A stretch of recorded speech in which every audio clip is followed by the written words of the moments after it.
நம்முடைய பிதாவாகிய தேவனாலும் நம்முடைய இரட்சகராகிய இயேசு கிறிஸ்துவினாலும் உங்களுக்கு கிருபையும் சமாதானமும் உண்டாவதாக. கிறிஸ்து இயேசுவுக்குள் அன்பான சகோதர சகோதரிகளை, இன்று நாம் தியானத்துக்கு எடுத்துக்கொள்ள இருக்கிறதான வேத வசனம் சகரியா எழுதின தீர்க்கதரிசியின் புஸ்தகத்தில் 2ஆம் அதிகாரம் 8ஆம் வசனம். உங்களை தொடுகிறவன் அவருடைய கண்மணியை தொடுகிறான். ஆமேன். இது ஒரு மிக அருமையான ஒரு வாக்குத்தத்தமாக சபைகளில் போதிப்பது உண்டு.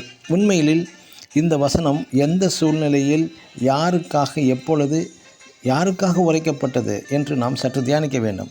கிமு 586 முதல் 516 வரை சுமார் 70 வருட பாபிலோனிய அடிமைகளாக இஸ்ரேல் ஜனங்கள் இருந்த சமயத்தில் தீர்க்கதரிசி மூலம் சொல்லப்பட்ட தேவ வார்த்தை தான் இந்த வசனம்.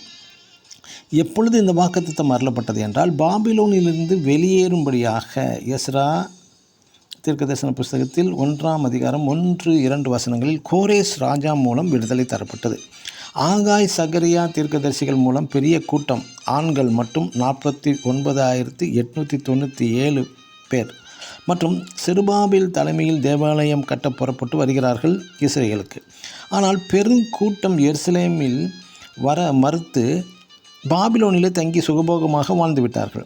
மறுபடியுமாக நெகேமியா 2ஆம் அதிகாரம் 2 முதல் 10 வசனங்களில் ஒரு குழு நெகேமியா தலைமையில் எருசலேம் புறப்பட்டு வருகிறார்கள். எருசலேம் அலங்கங்கள் மதிர் சுவர்களையும் கட்டுகிறார்கள்.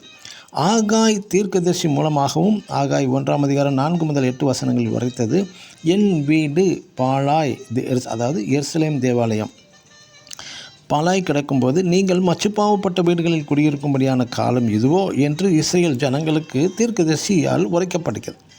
இன்று ஆலயம் என்பது எது பிரியமானவர்களே? அந்த ஆலயம் எந்த நிலவரத்தில் உள்ளது? 1 கொரிந்தியர் 6ஆம் அதிகாரம் 19ஆம் வசனத்தில் உங்கள் சரீரமானது பரிசுத்தாவியின் ஆலயம் என்றும், 1 கொரிந்தியர் 2ஆம் அதிகாரம் 16-17 வசனங்களில் நீங்கள் தேவனுடைய ஆலயமாக இருக்கிறீர்கள் என்றும், மற்றும் உங்கள் சரீரமான தேவனுடைய ஆலயம் பரிசுத்தமாக இருக்கிறது என்றும், நீங்களே அந்த ஆலயம் என்று நாம் மிக தெளிவாக பரிசுத்த வேதத்திலிருந்து அறிகிறோம். ஆம், எனக்கு அருமையான சகோதர சகோதரிகளை, உங்கள் பிரியமான சரீரமான இந்த ஆலயத்தை கட்ட புதுப்பிக்க புறப்படுங்கள். ஏனென்றால் உங்கள் சரீரத்தில் இருதயத்தின் தேவன் வாசம் செய்ய எழுந்து புறப்படுங்கள். அப்பொழுது உங்களை தொடுகிறவன் அவருடைய கண்மணியை தொடுகிறான் என்பதுதான் உண்மையான விளக்கம். ஆமேன். God bless you.